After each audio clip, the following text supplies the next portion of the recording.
As my husband, James, sat comfortably in the driver's seat, his mocking words cut through the sweltering Florida air.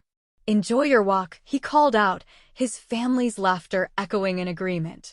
I stood motionless, one hand cradling my swollen, 8-month pregnant belly, watching in disbelief as their sleek SUV pulled away from the gas station.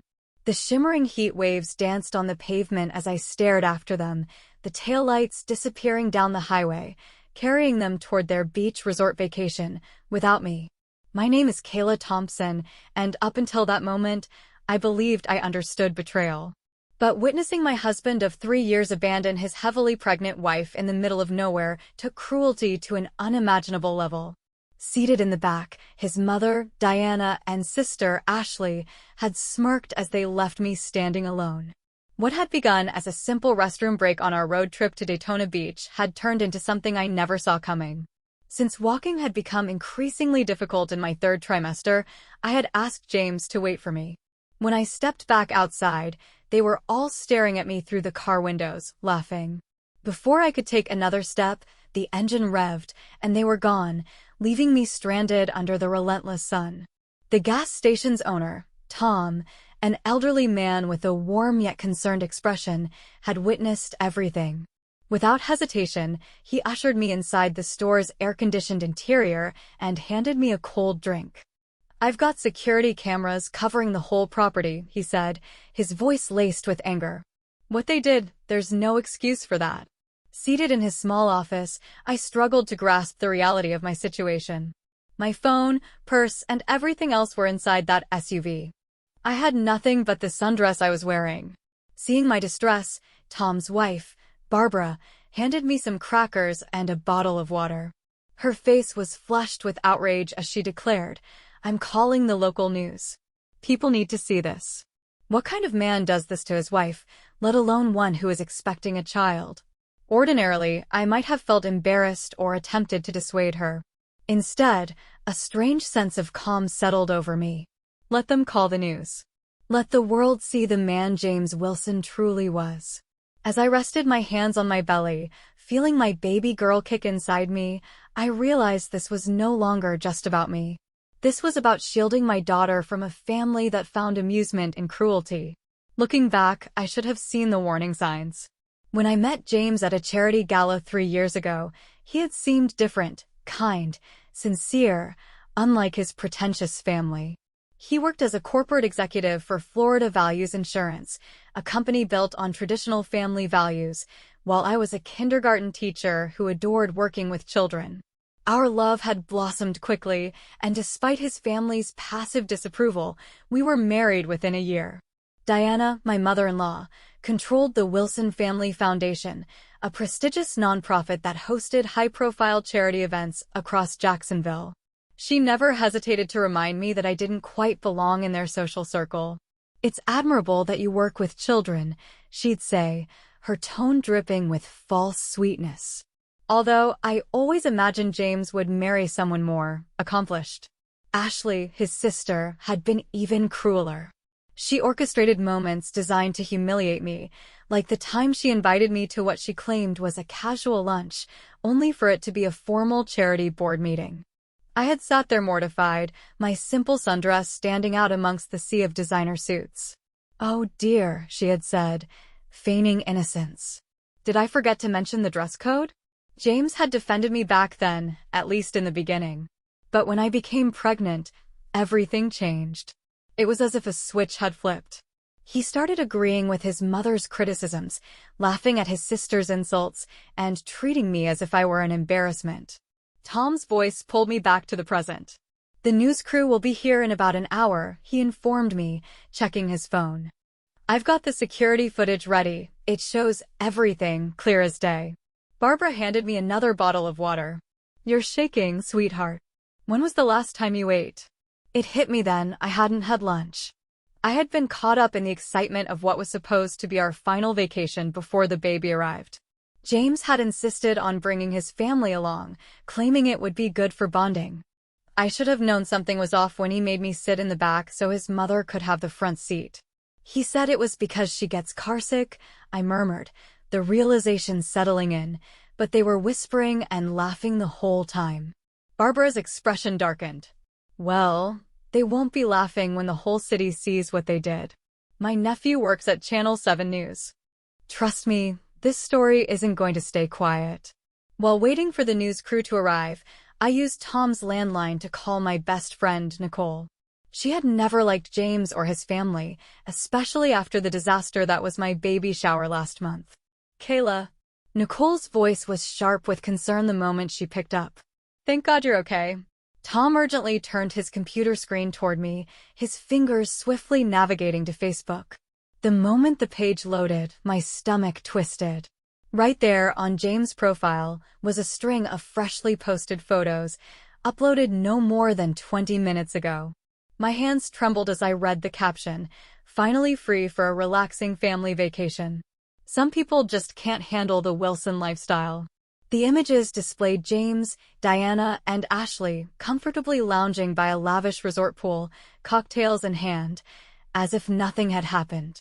Their friends and acquaintances flooded the comment section, chuckling and praising them for their escape. Nicole's voice was grim as she leaned closer. That's not all, she said.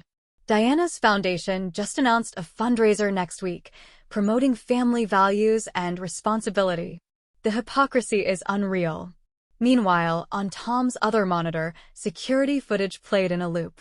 I watched myself emerging from the gas station restroom, my pregnancy obvious, while James' SUV deliberately pulled away. The speakers picked up the distinct sound of their laughter as they left me stranded. Barbara, standing nearby, clenched her fists as she observed the video. These aren't people, she muttered. They're monsters. It was then that I realized the full extent of their actions. My phone was still in the car, along with my hospital bag, the one I had carefully packed in preparation for my upcoming due date. This wasn't just abandonment. They had intentionally put my baby's life at risk. A sharp pain suddenly shot through my abdomen, and Barbara immediately noticed my reaction. She reached for my hand, concern written all over her face. Sweetheart, are you having contractions? I tried to shake it off. Just Braxton Hicks, I reassured her, but another wave of pain made me catch my breath. At least. I think they are. Without hesitation, Tom had his phone to his ear, calling for emergency assistance. We're not taking any chances, he said. The nearest hospital is about 40 minutes away. As if on cue, a news van pulled into the parking lot. The reporter, a woman named Jennifer Parker, stepped out and took in the situation immediately. She made a quick decision. We're getting you to the hospital first, she stated firmly. We can do the interview there. This isn't just a story about being abandoned. This is about putting an unborn child in danger. With their help, I climbed into the news van, trying to steady my breathing as another contraction hit, this one stronger than before. Looking out the window, I saw more media vehicles arriving. The story was spreading faster than I had anticipated. Jennifer sat beside me, taking my hand as we sped toward the hospital. The doctors will take good care of you, she assured me. And we'll make sure the world knows exactly what kind of people the Wilsons really are. As I gazed at the growing media frenzy outside, a realization settled over me. This had escalated into something much larger than just my personal ordeal. Sometimes, the worst moments in life set the stage for unexpected justice. The maternity ward of the hospital soon became an unexpected media hub as my story continued to gain traction. The contractions had subsided, false labor, brought on by stress, the doctors explained, but they insisted on keeping me overnight for observation. By the evening, security footage from the gas station had made its way to major news outlets across Florida. The incident was no longer just local news, it was everywhere. A nurse peeked into my hospital room. Mrs. Wilson, there are more reporters asking for an interview. Would you like me to send them away? Before I could respond, my phone lit up. Nicole had retrieved it from the resort where James and his family were staying. A resort employee, having seen the news coverage, had found my phone in their room and reached out to help. Kayla, turn on Channel 7. Now, Nicole's voice came through, urgent. They're interviewing Diana at the resort. With the nurse's help, I found the right channel. And there she was, Diana Wilson, polished and poised in her expensive resort attire, facing the cameras. "This is all a misunderstanding," she said smoothly, her voice calm and controlled. "Kayla has been very emotional lately, pregnancy hormones, you understand." She asked for some time alone, and we respected her wishes. The reporter, however, didn't look convinced. "We have security footage showing your son and your family laughing as you drove away," she countered. Mrs. Thompson had no phone, no purse, and was 8 months pregnant in 95-degree heat.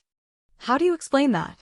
For the first time, Diana's perfect composure wavered. "The footage must be misleading," she responded stiffly. "Our family foundation has always stood for traditional values."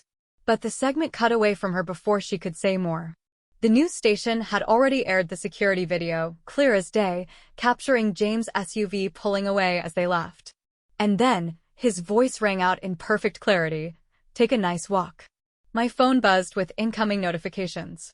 The Wilson Family Foundation's social media pages were flooded with enraged comments. Their major donors were rapidly distancing themselves. James' company, Florida Values Insurance, was now a trending topic for all the wrong reasons. Jennifer Parker entered my hospital room, her camera crew in tow. "Your story has gone national," she informed me. "People are furious. Do you want to make a statement?" I thought about James and his family, likely still sipping their drinks by the pool, believing they were untouchable. I thought about other women who might be trapped in situations like mine. Sitting up straighter, I nodded. "Yes," I said. "I want to talk about what happened." And with that, the interview began, raw, honest, and impossible to ignore.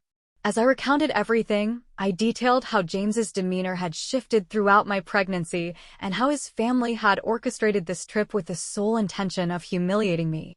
I described how they had taken off with the baby bag that contained my medical records, showing an alarming disregard for my child's well-being. As I spoke, my phone continued to light up with incoming messages. James's colleagues were rapidly distancing themselves from him, and his company's CEO had even released a public statement expressing concern over the incident, announcing that they would be conducting a formal review.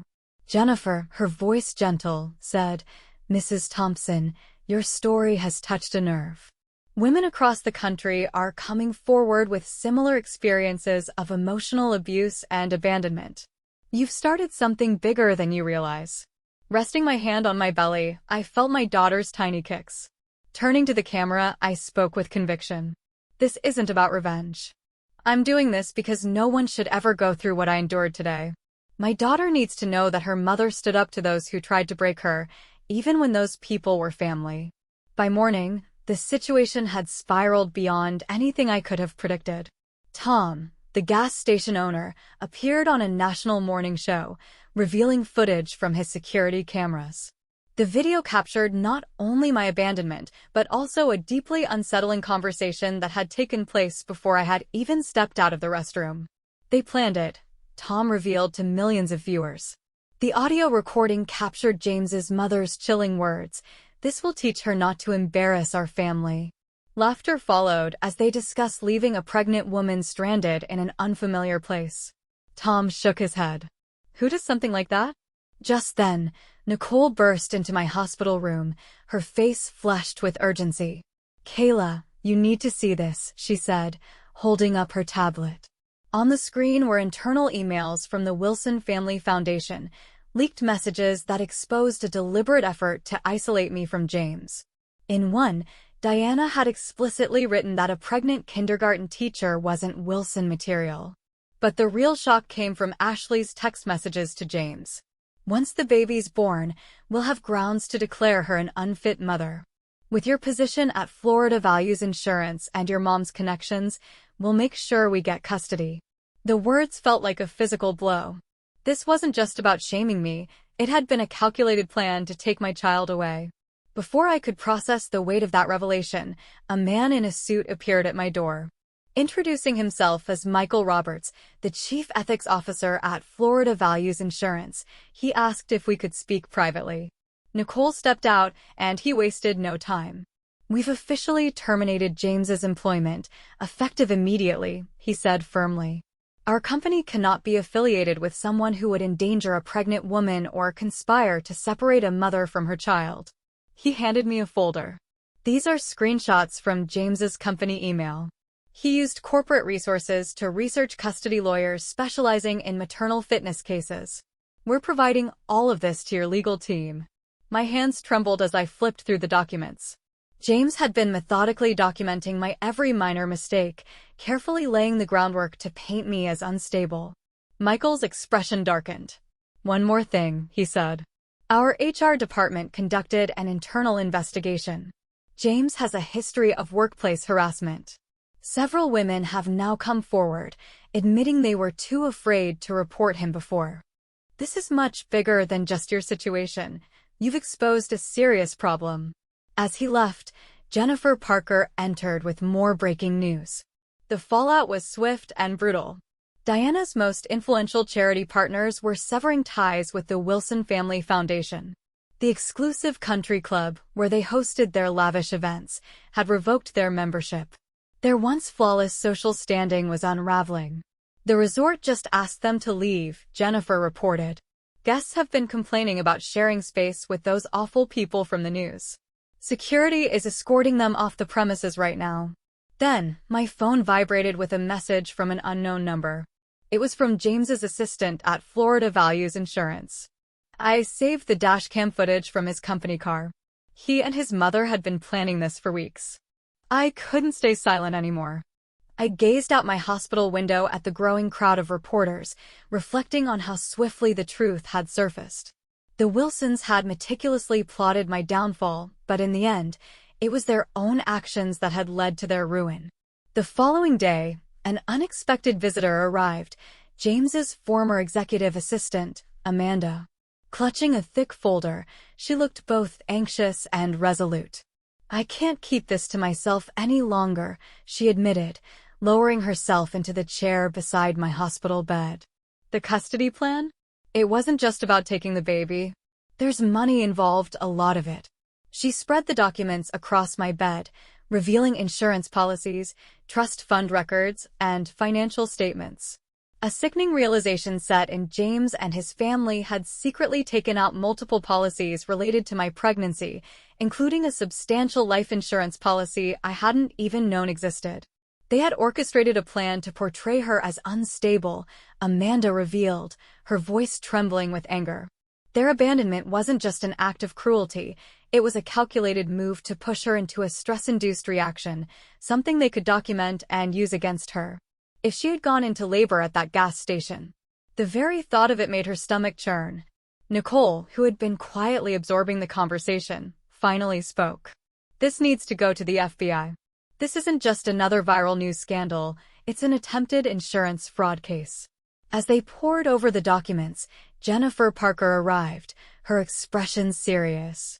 "We have to be extremely careful about how we proceed," she warned.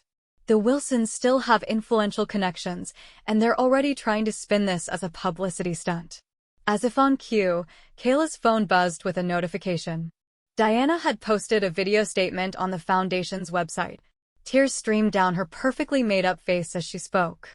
"We only wanted to protect our grandchild," she claimed, her voice shaking with feigned emotion. Kayla's erratic behavior had us deeply concerned. "We never meant." The video abruptly ended as another call came through. James. After exchanging glances with Jennifer and Amanda, Kayla placed the call on speaker. "Kayla, sweetheart, please." James's voice oozed artificial warmth. "This has all gotten out of control. Let's talk privately, sort things out. Think about our daughter. She needs her father." But Kayla had already pieced everything together. The insurance policies, the custody arrangements, the heartless manipulation. She inhaled deeply. "You're right, James. She does need her father. But not one who would endanger her life for financial gain." There was a beat of silence before his tone sharpened. "What are you implying?" "Be careful with your words, Kayla. You know who you're dealing with." "No, James," she countered, her voice steady. "Remember who you dealt with. A kindergarten teacher who knows how to document everything. Who has witnesses, security footage, and now a well-documented paper trail. The national media is watching every step you take." The line fell silent. When he finally spoke, his tone had lost its honeyed persuasion. "You'll regret this." Kayla didn't flinch. "Check your phone," she instructed. The FBI just announced an investigation into the foundation's finances. "Looks like someone provided them with some very interesting documents." Amanda ended her own call and looked up with a grim smile. "The federal agents just arrived at their motel," she reported. "The insurance company's fraud division is cooperating fully." Kayla placed a hand on her belly as she felt her daughter kick, strong and steady. "She's going to grow up knowing her mother stood up to bullies," she murmured. "That's worth more than any trust fund." Jennifer's camera crew was there to capture the moment federal agents escorted Diana out of the motel in handcuffs. The once impeccable image she had so carefully curated crumbled as she was forced to face the consequences of her actions. Justice had arrived in an unexpected but fitting form.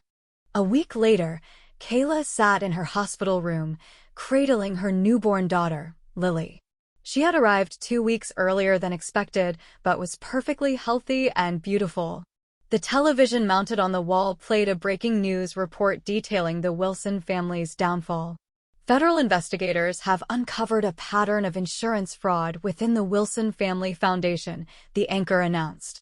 Sources indicate that the attempted exploitation of a pregnant woman was only the beginning. The footage shifted to James, no longer the polished executive, but a desperate man being led away in handcuffs outside his lawyer's office, facing serious federal charges. Diana's foundation was being dismantled, its assets frozen. Ashley's once thriving social network had abandoned her overnight. A bouquet of flowers arrived from Tom and Barbara, the kind gas station owners who had helped her.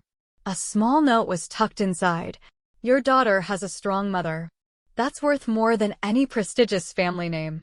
Nicole adjusted Lily's blanket as they watched a press conference on the screen. The CEO of Florida Values Insurance addressed the scandal. "We're establishing a fund to support victims of domestic manipulation and financial abuse. The initial funding comes from the bonus we reclaimed from James Wilson upon his termination." Kayla gazed down at her daughter, peacefully sleeping in her arms. Lily would grow up knowing her mother's resilience, not her father's cruelty. Sometimes, true justice wasn't about vengeance, it was about breaking free and building something better. 3 months later, Kayla returned to her kindergarten classroom. The parents and administration, who had stood by her throughout the ordeal, greeted her warmly. On her desk sat a framed newspaper article with the headline, "Gas Station Abandonment Case Leads to New State Law." The article detailed the passage of the Thompson Protection Act, which now classified the deliberate abandonment of a pregnant woman in a dangerous situation as a felony offense. Diana's tearful display at her sentencing had done little to sway the judge, who cited her deliberate cruelty while handing down a 5-year sentence for insurance fraud. James and Ashley faced similar legal consequences for their involvement. Kayla's story had sparked a movement. Florida Values Insurance had invited her to serve as a consultant on their new family protection initiatives. Invitations flooded in, women's advocacy groups, corporate ethics panels, and law enforcement training sessions. She had not only survived. She had changed the system for the better. Yet, the moments I cherished the most remained in my classroom, where I taught my young students the importance of kindness and the courage to stand up against bullies. Lily blossomed in an environment filled with love, from my true family, from Nicole, who embraced her role as godmother, from Tom and Barbara, who visited often, and from the many strangers who had become unexpected allies. The once dominant presence of the Wilson family on social media had faded into silence, their former influence now serving as nothing more than a cautionary tale. When a reporter asked me what message I wanted to share with others, I simply said, "Sometimes, the most difficult moments in life reveal our greatest strength." Lily will grow up knowing that her mother did more than just endure, she made a difference.